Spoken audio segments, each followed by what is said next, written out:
For all of you who don't know me, I'm Gordon Christie, Managing Director at IT Hot Desk. Today, we're going to do our Business Insights webinar on Don't Take the Bait. When it comes to the largest cyber threats in the world today, it's all about phishing.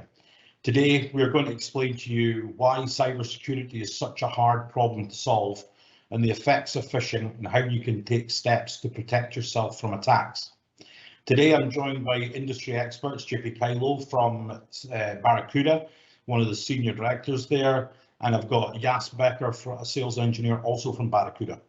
AJ Johnston is joining us also. He's our cybersecurity and solutions architect at my team with IT Hot Desk. Both are going to share some real-life information with you on phishing, including a demonstration of a live phishing event. So let's get everyone introduced and let's get this show going. JP, tell us a bit about yourself and what you do with Barracuda, please. Gordon, thank you very much. It's great to be invited along to work with yourself and AJ on this event and share some information. As you said, JP is my name. I've been part of Scout Cybersecurity for 10 years nearly, and now very much part of Barracuda. And again, delighted to be on and looking forward to having a chat this morning. Great stuff. Thanks, JP. And Jas, you want to jump in and introduce yourself as well? Hi, everyone. So my name is Jas Becker. So I'm the solution engineer here, leading for engineering team here in EMEA. So my role basically is to answer to technical questions for our partners and customers and assist them, of course. So thank you very much. Great stuff, thanks. And of course, AJ. Hi, good morning all. Yep, I'm AJ, Cybersecurity and Solutions Architect at IT Hot Desk, where my passion is protecting our customers from cyber threats. My background's in computer science, and I've been consulting businesses on infrastructure and security for the last 14 years. Yeah, I'm delighted to talk to you all today. Great stuff, thank you guys. Okay, so I'm going to send our presentation live here, and then we're going to flick over to AJ, and he's going to talk us through some stories essentially on phishing. So AJ, go ahead. Yeah, if my voice sounds a bit funny today, I've had a lovely trip to the dentist, so bear with me on this. I'm doing my best here, but my gums are double the size they should be.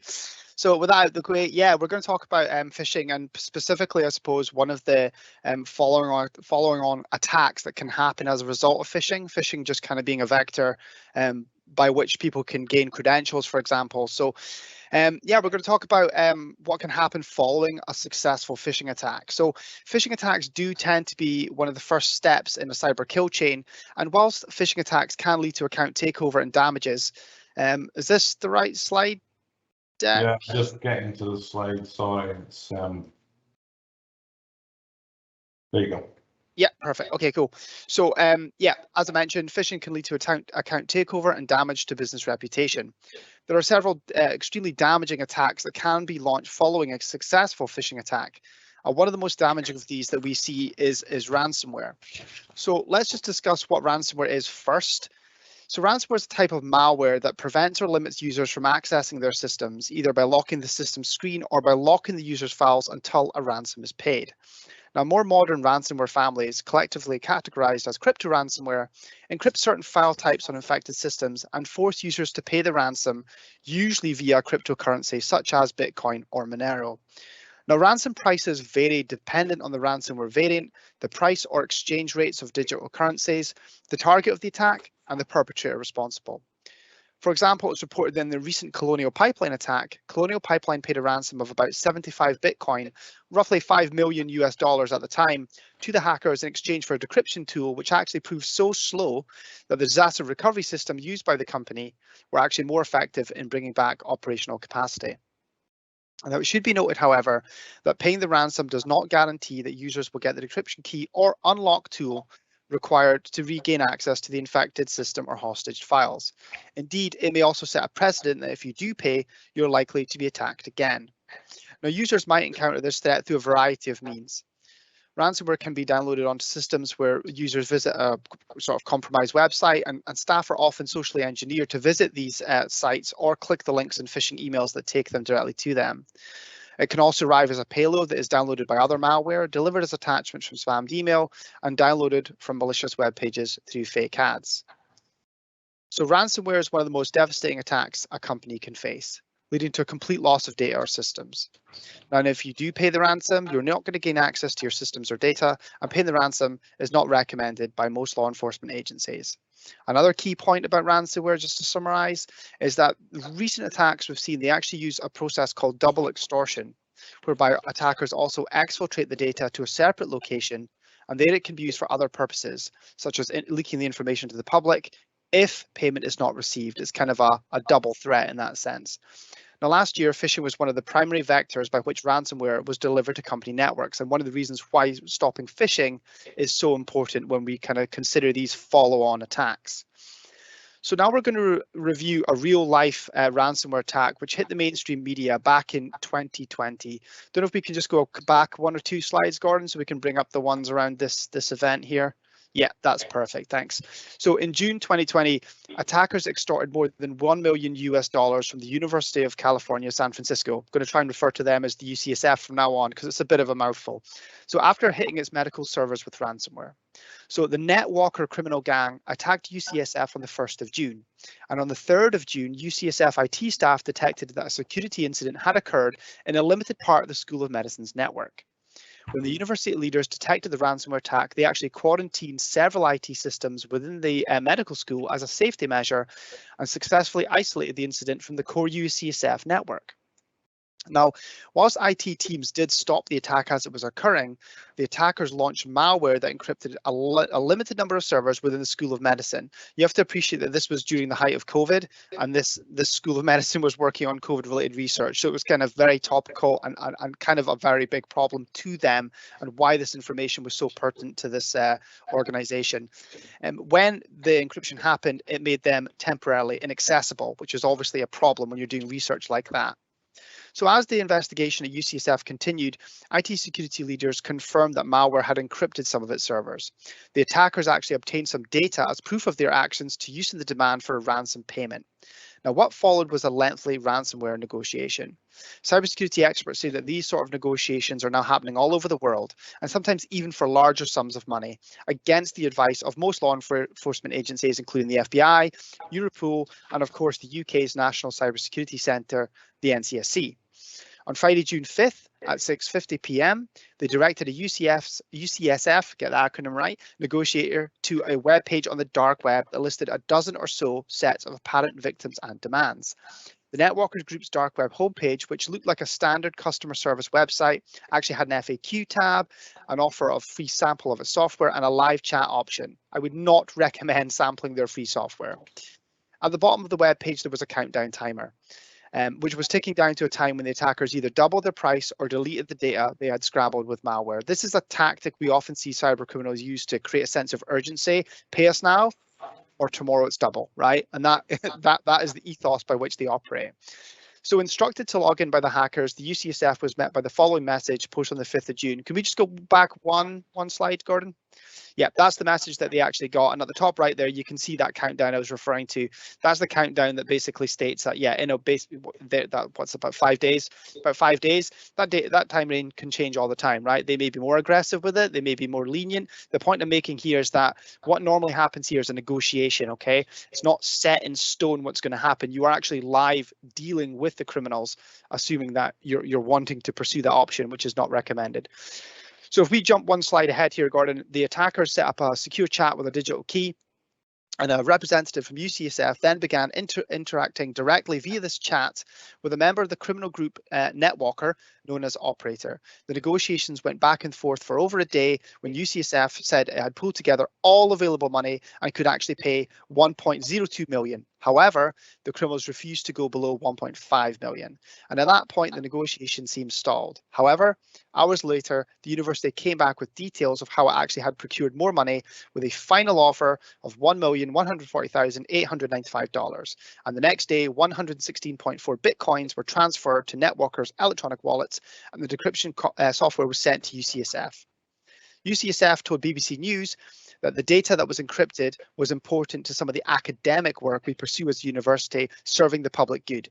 We therefore made the difficult decision to pay a portion of the ransom, approximately 1.14 million US dollars, to the individuals behind the malware attack in exchange for a tool to unlock the encrypted data and the return of the data they obtained.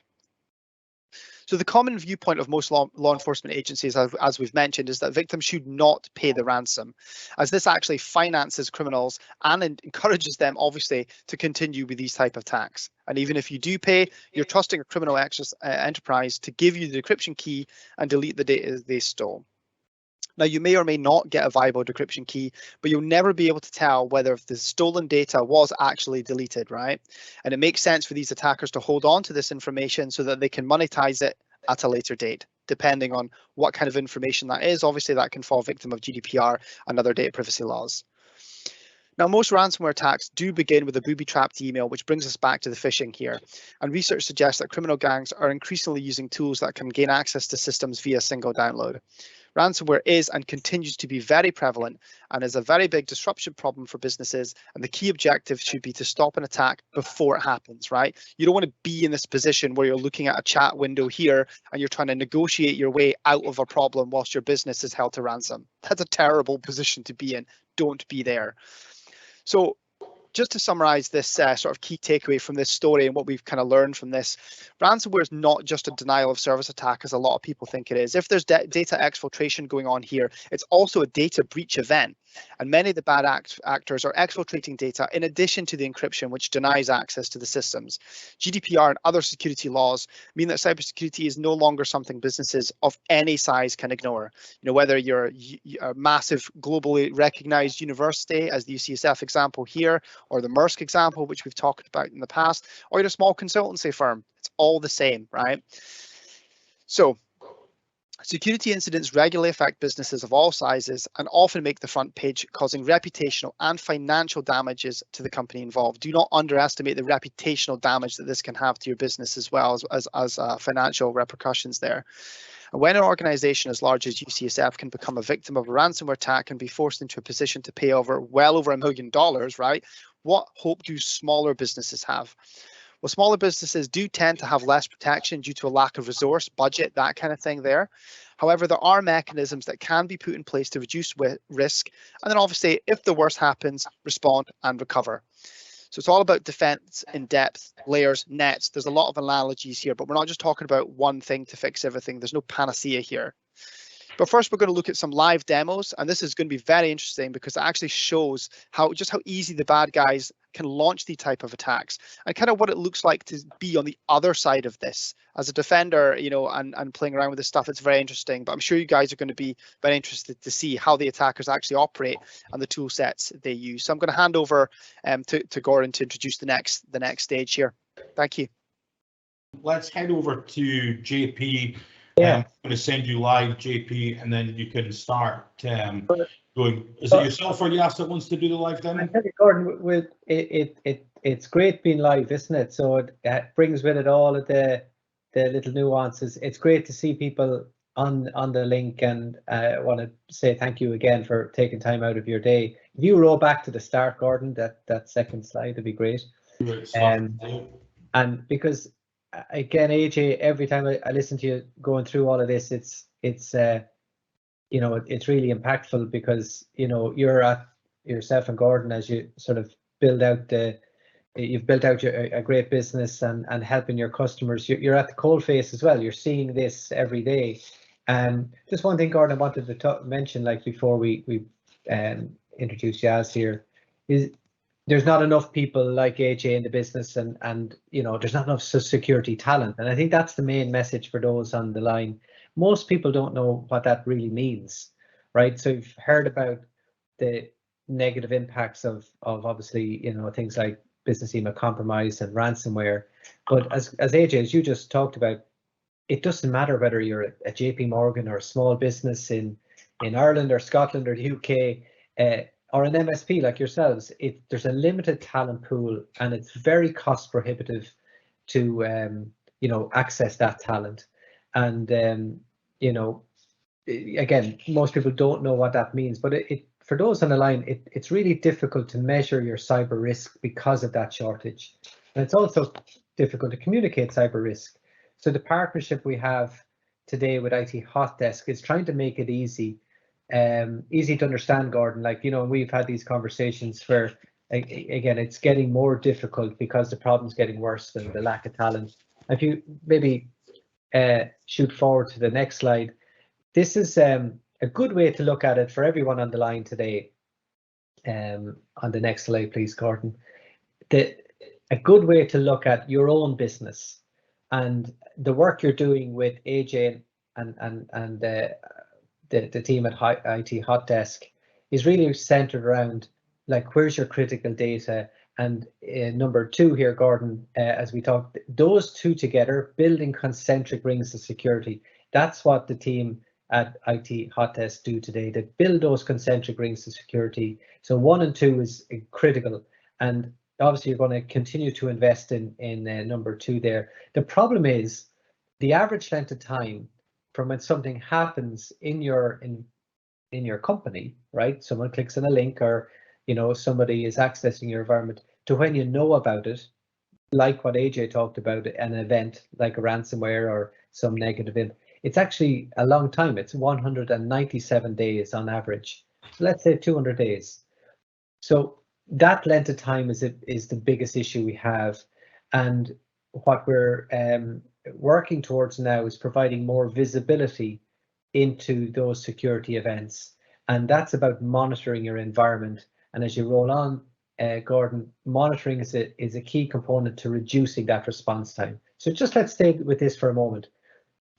1 and 2 you're in great hands with IT Hot Desk in building those concentric rings of security. What we're striving towards now, where businesses are going, and as you just said, AJ, it's been mandated now in many cases. You need visibility. You need to know you have a problem. So let's take a basic analogy that's maybe overused for anyone heard it before. So if you are fortunate enough to leave your home, right, where a lot of us working from home, but you leave your home, you're going to lock your doors and windows, right? That's security in your house. Similar to what we're doing 1 and 2 here. Endpoint protection, you have firewalls, training staff, configuring your devices in the right way. In the house analogy, it stops an opportunistic burglar. So somebody walking by and they see the window open, and so that's good security practice, right? It's important. It stops an opportunistic burglar. But the difficulty is, attacks are more sophisticated now. So if that burglar, right, is going to break the door or break the window, or has a way of circumventing those controls, it'll be interesting for those on the line to think, do you have a house alarm? Well, the house alarm on businesses is something that a lot of people don't have today. So if, for example, your Office 365 instance is compromised, somebody logs in from a nefarious country, or indeed a possible location, or your network is in some way compromised, the alarm needs to go off so that you don't wait 200 days for something bad to happen. That's what our partnership with IT Hot Desk we're beginning to really focus on now. How can we leverage the investment you've already made into security in 1 and 2 and provide that visibility?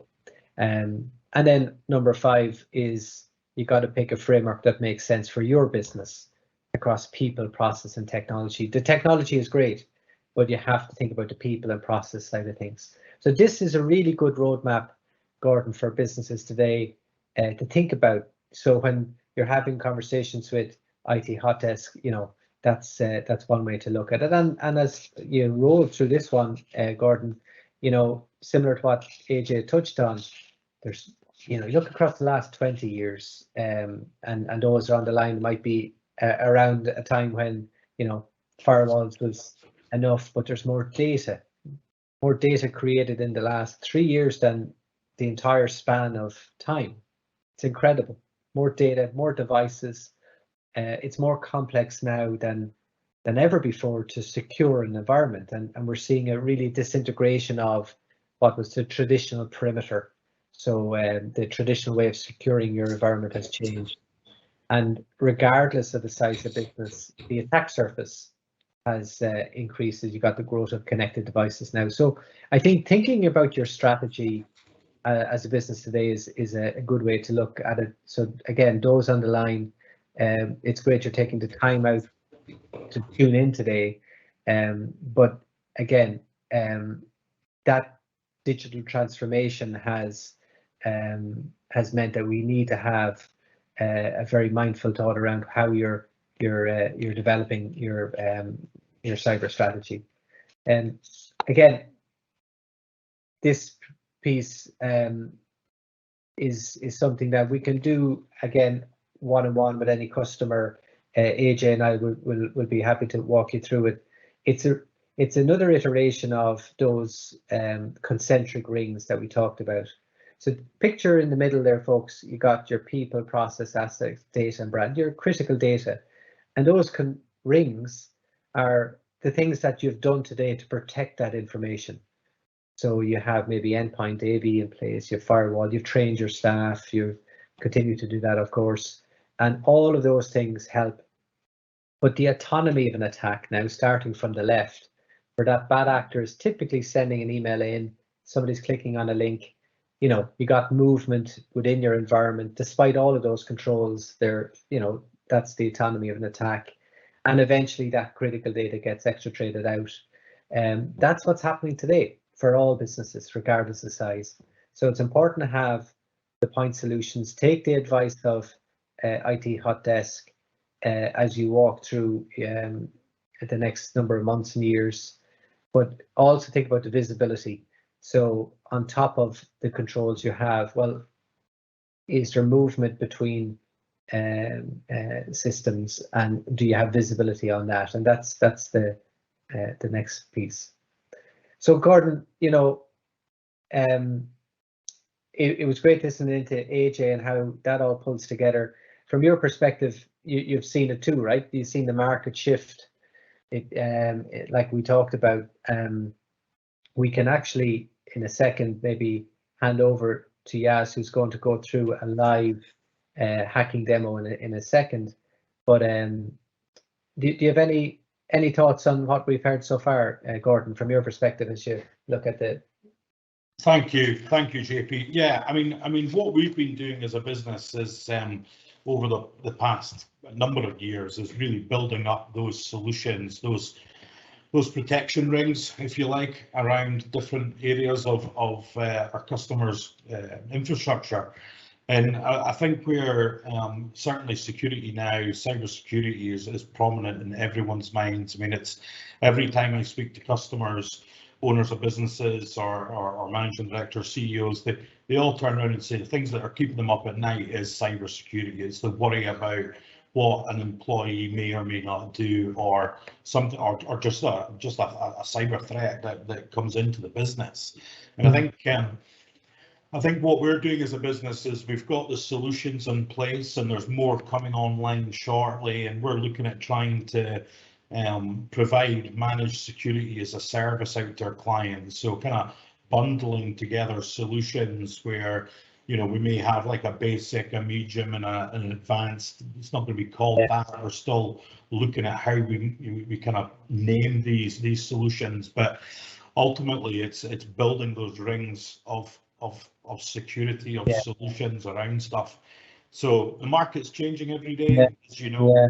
And as you say, the standard is increasing. So you're right, most organizations have a basic standard now that is actually needs to increase, because it's no longer good to have certain solutions in place. I know we're getting a sneak preview here of the demo, but I'm going to tee Yas up a little bit, if that's okay, Gordon. And for those that are tuning in, you can actually move back a slide there, Gordon, and we can reset on this one. So what we're about to look at here, and Yas, I hope I don't steal much of your thunder here, right? We talked about how easy it is to for bad actors to undertake attacks. So What we're about to look at, and I appreciate it's the first time people might have exposure to sort of this side of it. The view, two views. So the first view is the view of the bad actor. And you'll see things like Z-Fisher and terms like that. But ultimately, it's the view that the bad actor has to set up an attack. And then we're going to see the view of people like ourselves, right? As you log into Office 365, and how the two things correlate. So again, it'll be how they design very easily. And by the way, even if it is so easy, the way in which these things are happening are almost automated, and it's par for the course. So yes, I'm going to hand over to you, but you might just walk us through it at a high level, what's going on here. And I know I think that's, if possible, that I can just share my screen. I have here the live demo so that I could control it. Is that okay? Is that possible to take the sharing screen?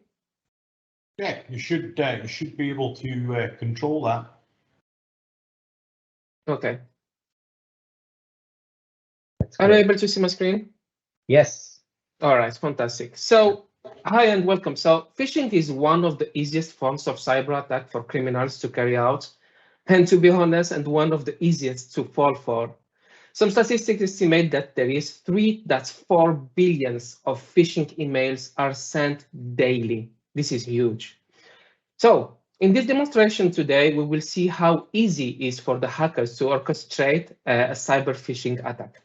All right, so in the screen, you see we have a Kali Linux machine. Kali Linux machine is used by hackers because it is a free OS and has over 600 tools of penetration testing and security analytics. Also, the OS is so flexible that the hackers can install basically any type of hacking tools on it.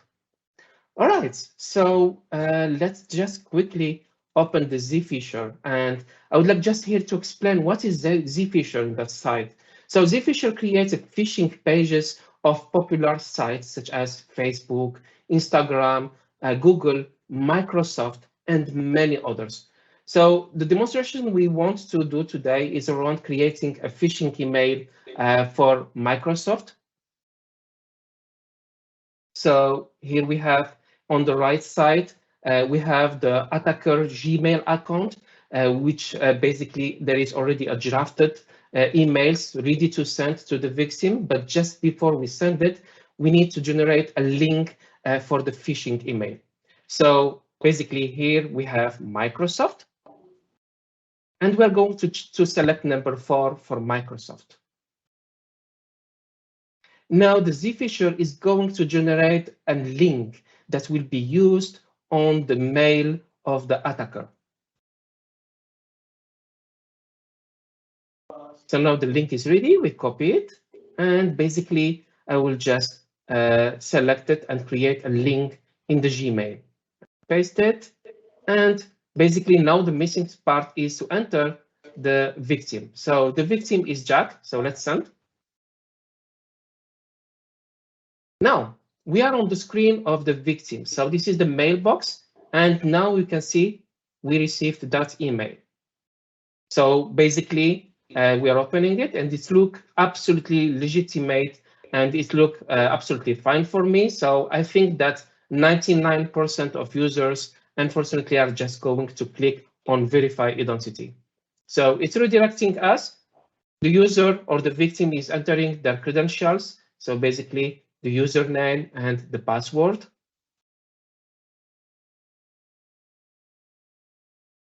Now, guess what? So those credentials are already with us now. So let's move to the attacker screen. Now we can see on the left side, we have the account and we have the password. So now the attacker, as usually they do, they're going to log into the mailbox of their victim. So let's go to Outlook. We enter the same credentials that we have now.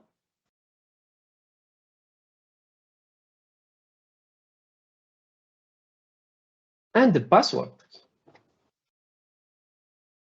All right, so that's the password, and we click sign in. Yes. Now we are opening the mailbox of our victim, which is Jack. So let's basically create a rule. So basically a forwarding rule. Basically, we want to have everything what Jack is receiving. Basically, the attacker would like to have a copy of it. So let's enter the email address of the attacker, basically of the hacker. So we have Hector the hacker, submit. Perfect. Now, here what we have is Sam. So Sam basically is a co-worker of Jack and basically is wanting to send an email with very sensitive information on it. As you can see in attachment, there is wire transfer. So the co-worker is sending it to Jack, send.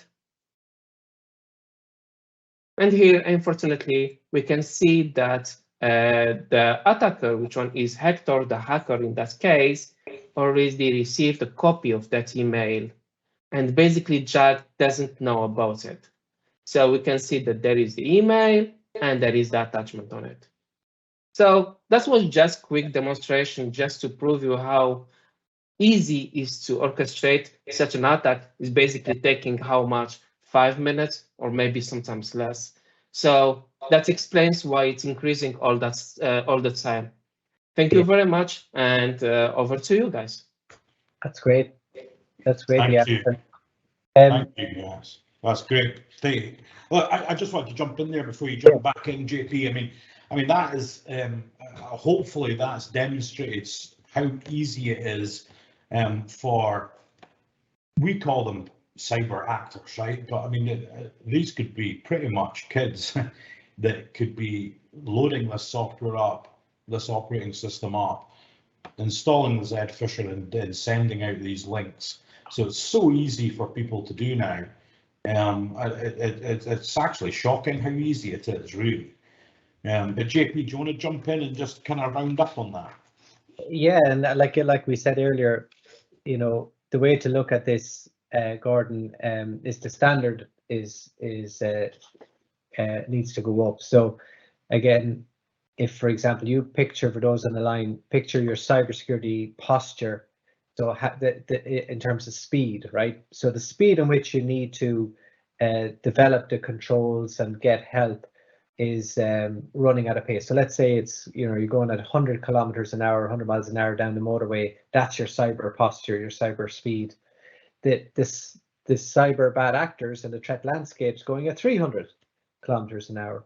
So again, doing nothing on cyber today is like going in reverse. So you need to have that proactive stance. Even being on this call today is taking a proactive stance. Leaving this call, having a cyber conversation with your company, your employees, raising awareness. That's free and easy, right? So you definitely want to be focused on that. And then obviously getting the advice of IT Hot Desk. AJ, you mentioned ransomware earlier, and Yaz, maybe we have a demo on ransomware that we can look at, putting you on the spot here, right? But you know, I think the two main problems, there are three, but let's mention those. Across all of the customers that we see, business email compromise, as you just seen there, main issue, becoming easier, so you need to increase your posture. Number two, ransomware, and at the beginning of this call, we heard a lot about that, the impact of ransomware across all businesses. And again, as you said, AJ, not just, you know, the BBC threat feeds, it's all businesses today. We're seeing a 500-600% increase in our security operating center on ransomware. So that's a key component. And then there's more compliance and regulations. So they tend to be the three things that are happening at the moment. Business email compromise, we just seen, more compliance and regulations, and then ransomware. And yes, have we maybe a short view into ransomware as from a hacker's perspective? Of course, yeah, no problem at all. So let me just share my screen from my side in that case. All right, so basically here we have a PC of user, and basically what happened is that the user was browsing on the website, and basically it created a link to a ransomware on it. So as you can see now, the user is basically going to click just on. Let me just share my screen because it's got broken. Sorry about that. The joys be life. Here we go. So now the user is clicking on Chrome and double clicking on it.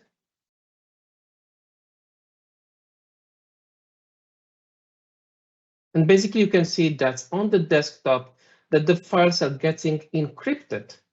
So they are basically all those documents and files are disappearing, and basically it's appearing just numbers of files, which doesn't really make sense at all.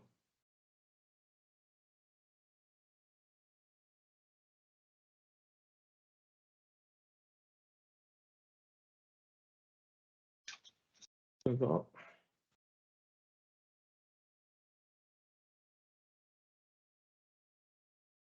Of course, yes, when you think about the business email compromise that we saw earlier today, then because that hacker has the username and password for the Office 365 account, it'd be very easy for them to get into the back-end SharePoint systems as well, OneDrive, any other Microsoft applications that they've got running.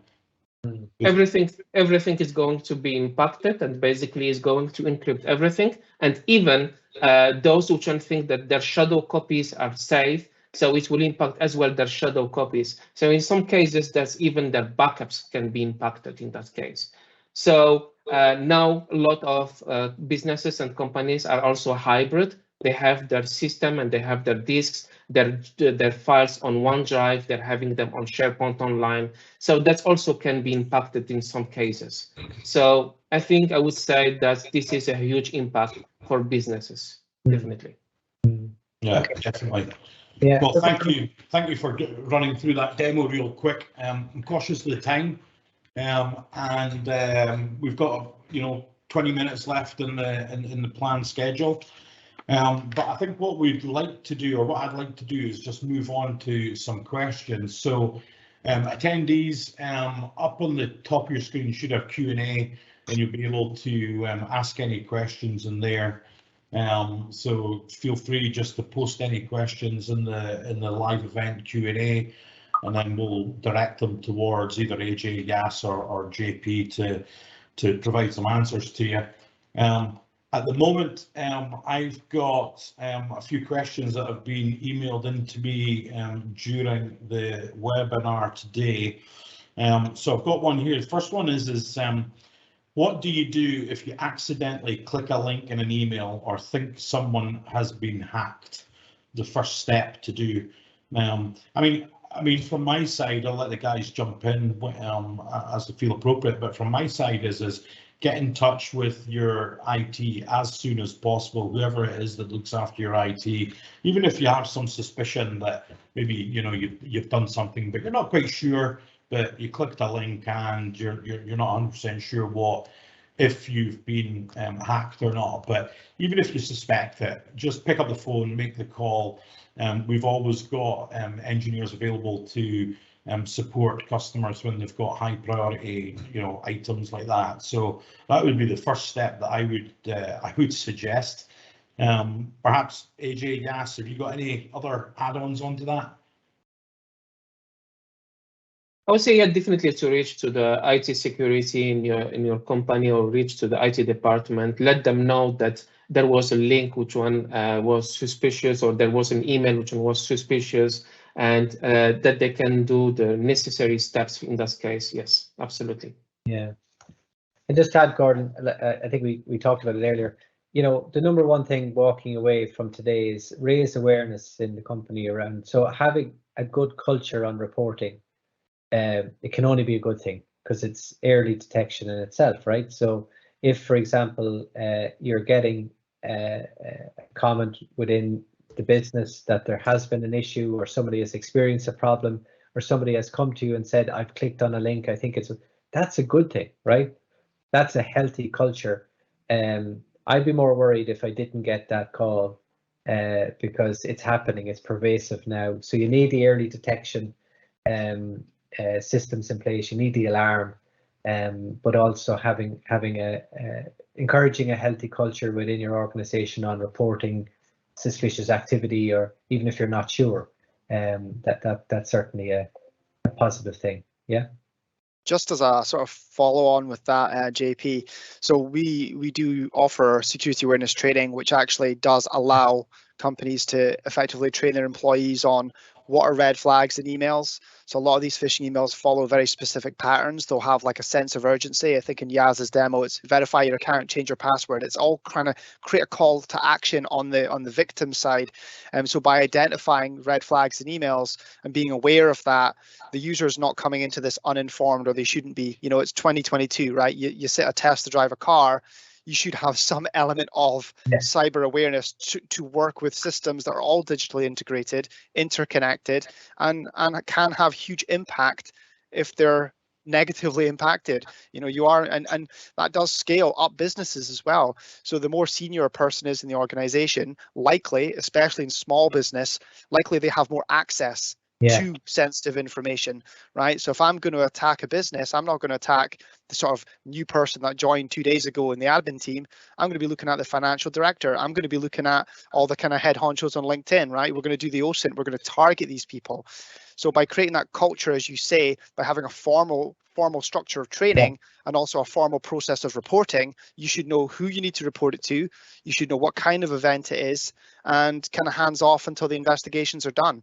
And by having that kind of roadmap and strategy in place, I think you can, you know, mitigate this. If we're talking about concentric rings, we're talking about defense in depth.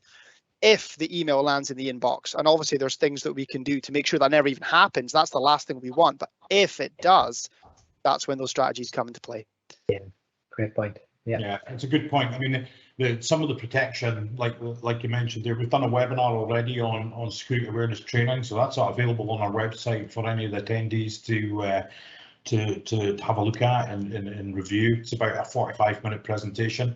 And also the you know, the advanced threat protection, email protection, and you know, the brand security products that we have to try and protect the reputation from our customers. These are all solutions that are great solutions, and they do that kind of first line of defense.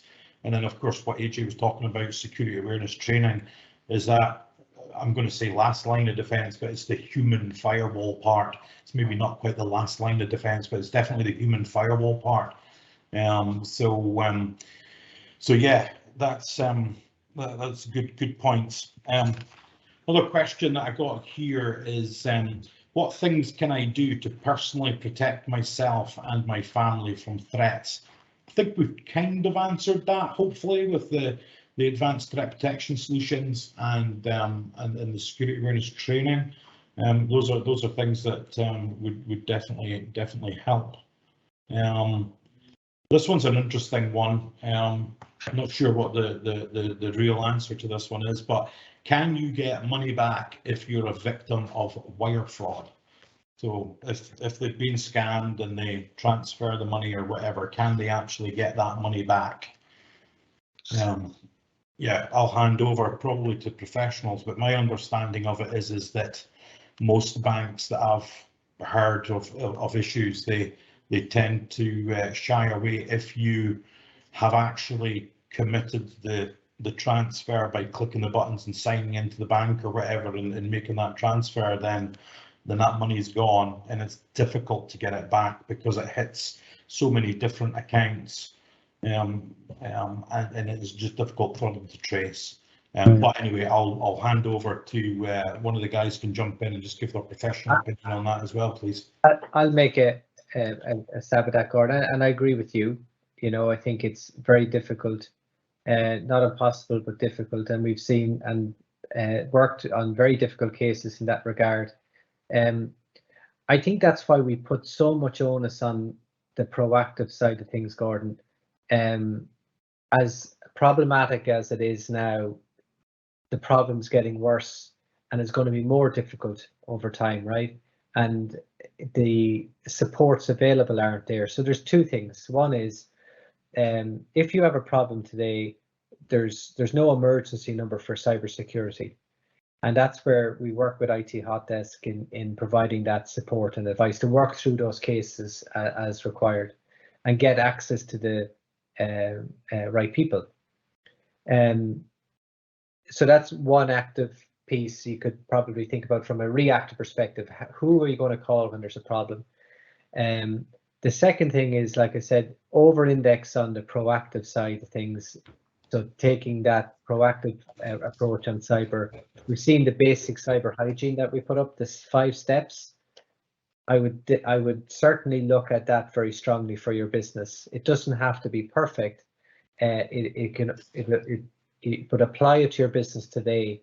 Am I doing as much as I can on number 2, those concentric rings, and do I have visibility?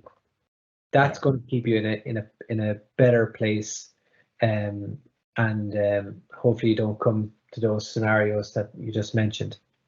I know, AJ, do you have?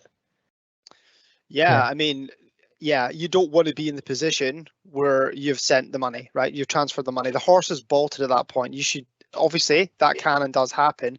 We've obviously worked with, as Gordon knows, Ali over at the Royal Bank of Scotland forensic team, and he might have been very useful on this call to answer that question. But I think, yeah, as Gordon summarised, if you've transferred the money, you might be in a tricky position. Cyber insurance is something to consider of, but I'm more on the technical cybersecurity side, so I wouldn't really like to advise. I would just say, yeah, JP's advice: look at your business, get the rules in place, get that hygiene done. And yeah, hope that really doesn't happen with, you've got your security awareness training, you've got your technical controls, administrative controls. So all the technical side of cybersecurity working with people and processes together, that maximizes your chance that you're not going to fall victim to something like this. I'm going to have to pick up on the cyber insurance, and Gordon, it could be another session we do together, right? It is an option. What we're seeing in the market now with cyber insurance is that, the policies mandated based on certain controls been in place. So I have to bring it back to get to those 5 steps. That's what good looks like. So getting that applied to your business, then looking at, okay, what's my belts and braces if it came to things like insurance. We're seeing companies that are getting a reduction in their policy based on having the right things in place. We're also seeing insurance companies mandating that they need to have the basic cyber hygiene in place. So again, proactive, yeah. Yeah, we're seeing that as well, definitely along the cyber insurance side, where you have to perform that basic requirements first. That basic security needs to be in place before they'll even entertain you on a policy. They might sell you a policy, of course, but will they pay out? And that's the important part of it. And making sure that the policy is a strong one. And we work with a couple of partners on that.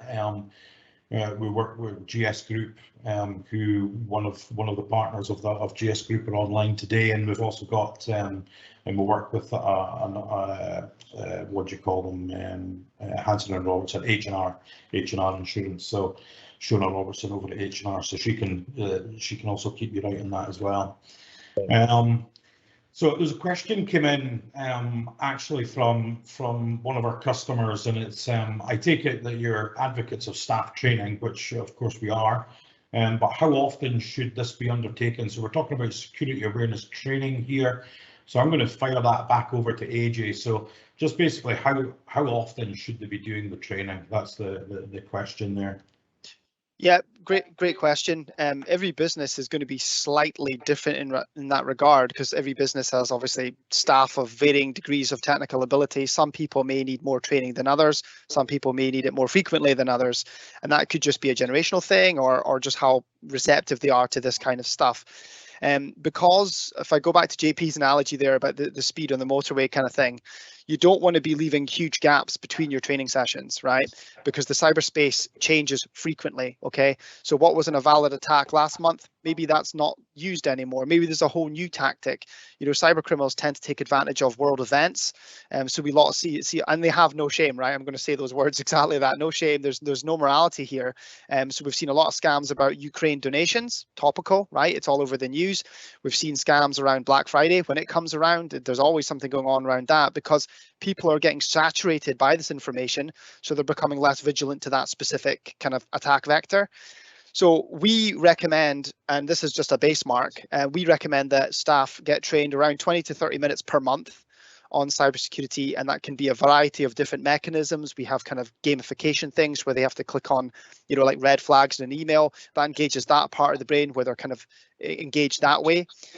Also kind of more traditional corporate style presentation content. Some people may be more receptive to that. I think one of the key things we do is we actually send our customers that sign up to this a phishing email. I'm not going to say how frequently we do it because that might give the game away, but there's phishing emails that are going to come into your organization. And if any of your staff actually click the links, or as in Yaz's demo, not only click the link, then provide credentials, which is the real kind of no-no in that scenario, they're going to get remedial training on the back of that. So if you've clicked a link once, you're going to get remedial training. You've clicked it twice, more stringent training. Click it 3 times, it's HR. I'm kidding, but you know what I mean. If you then put in credentials, you're going to get training on that.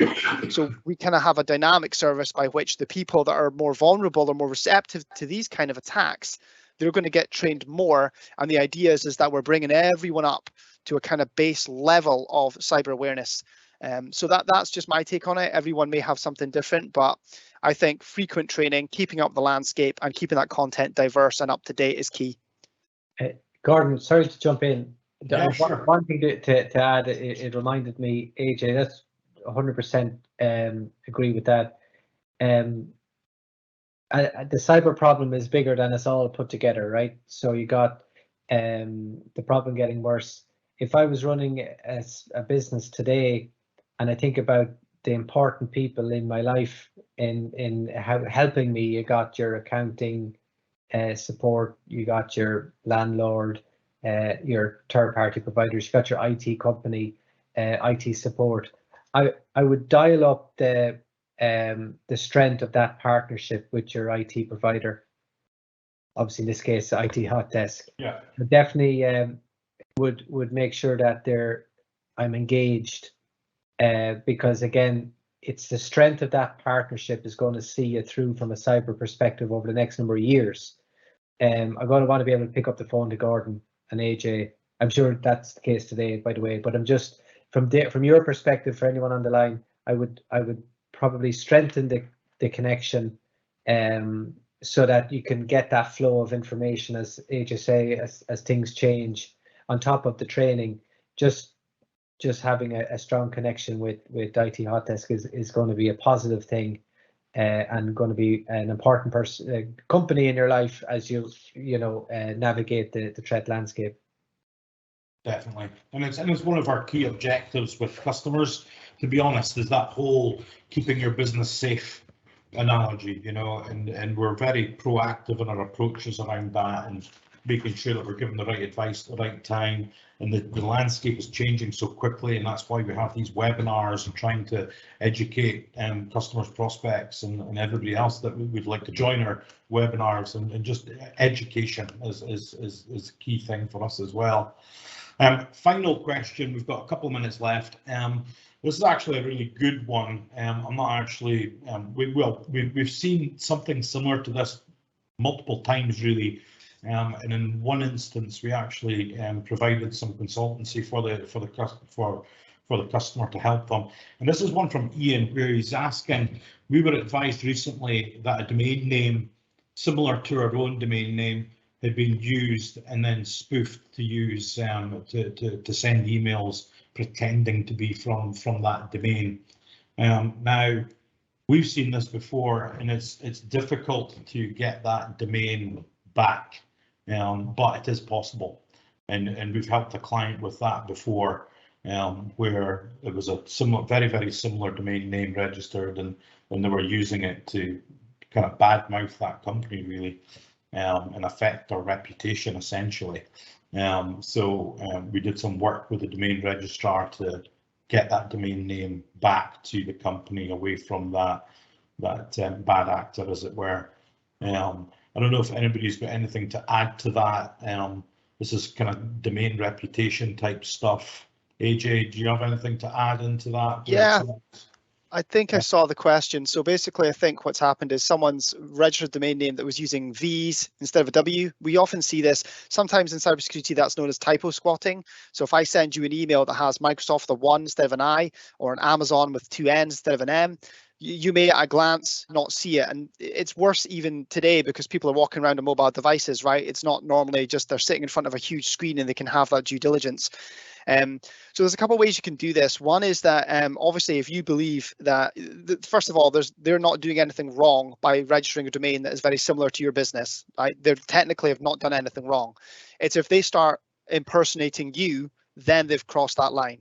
So the way you can do this is you can contact the registrar. Whoever registered that domain had to do it with a registrar. This could be GoDaddy, 123reg, all these guys that you're probably familiar with. Contact them, show them evidence that these guys are impersonating us, and very quickly that domain could be blacklisted, and eventually you may be able to own it. Obviously, you could buy up every iteration of your own domain name and every permutation of what that looks like to prevent that happening. I'm sure big companies do that. The other way to do it is to go the other way, and that is to absolutely double down and verify that email and sort of correspondence coming from your domain is coming from your domain. Okay, we call this sort of like, brand reputation protection, impersonation protection. There's products, there's tool sets, there's technology out there, and things like SPF, things like DKIM for message header encryption, DMARC technology. Now, all these are quite fun acronyms in the kind of cybersecurity space, but really what it does is it ensures that if I send you an email from ithotdesk.com, there's mechanisms and security things in place at a technical level that that's actually come from ithotdesk.com. So if for this specific person, I would recommend you do two things. Yeah, I would contact the registrar. You can find that out publicly available DNS. If not, give us a call. I'm sure we can help you. Mention that they're trying to impersonate you. Get them blacklisted. Get that domain potentially in your control if you want it. And the other option, as I say, is to really double down on making sure that you're securing email from your own, making sure that there's no gaps, that no one can impersonate you, no one can commit brand reputational damage. And the last thing is as well, if you're sure this is happening, comms and optics. Everything about cybersecurity is comms and optics these days. Get out ahead of it. Email your customers, let them know that someone's done this, you're taking steps, and this is what you're doing, X, Y, and Z. And that way you're nipping it in the bud, because the last thing you want is one of your customers falling victim, even though technically you've done nothing wrong and they've registered a very similar domain name. It's still kind of your brand on the line here, right? And brand optics and brand reputation is so important these days in the world of cybersecurity and data leaks and all that kind of stuff that, yeah. That's what I would do. Great. Thanks, AJ. Okay, I'm cautious of the time. Everyone's time is valuable, of course, so we're going to kind of wrap up right now. But, I want to thank AJ, Yas, and JP, because this session's been really, really informative. What I'd also like to say is sorry for the technical issues again. It's the life we live in now with live meeting and Microsoft ever changing the whole platform and making it more challenging to use, let's say. But I need to get some training done on that, obviously. And it's great as well. There was a couple of chats that came in from an anonymous person just saying they've just went and checked the rules in their personal Outlook, and there was an unknown email address which had a forward set up. So just exactly like what the demo provided there, Yas, today. And looks like they've been phished at some point. Thanks for letting us know. So it's great that we've managed to help someone on this call today as well, which is absolutely brilliant. So this is what it's all about. So listen, all that leaves me to say is, thanks for listening. If you need a call or you want to have a chat with us, then pick up the phone, go to the website, have a read of some of the information that we've got up there on the website over cybersecurity and all the other services that we provide. Pick up the phone, give us a call on the number that's listed on the slide there. Or alternatively, if you want to get a proper meeting scheduled, then pick up your phones right now, scan that QR code, and that'll take you to my Calendly link, and you'll be able to just schedule a a 30-minute or 60-minute call with me, and we can chat about some of the stuff that keeps you guys up at night and gives you the worry about around the cybersecurity, and see what we can do to try and help. So once again, thank you everyone. Thanks for all attending, and thank you for the team from Barracuda and of course AJ at IT Hot Desk. Thank you. Thank you. Bye. Thanks all. Bye.